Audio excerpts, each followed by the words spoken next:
आपण आपली पायरी ओळखली पाहिजे. आपण गंगा, आपल्याला समुद्र व्हावं लागतं.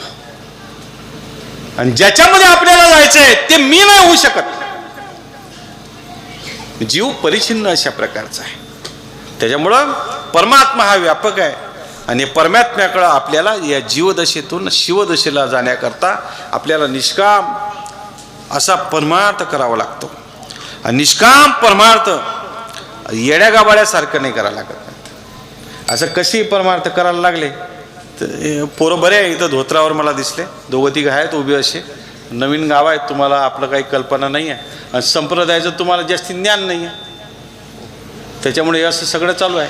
असं चालत गबाड्यासारखं नाही राहिलं पाहिजे. माणसानं टापटीप राहिलं पाहिजे. सातेच्याला काजळ घाला, तेल फणी करा, तेल फणी करा. माझ्यासोबत चला. संत नामदेवराय म्हणतात माझ्यासोबत चला. गबाड्यासारखी येऊ नका. काजळ घाला. बाई काजळ घातल्याला कशी दिसते? बुवा चांगली दिसते का? आता घालत नाही तो भाग वेगळा. पण तुम्ही काजळ घाला. कुठलं काजळ घाला?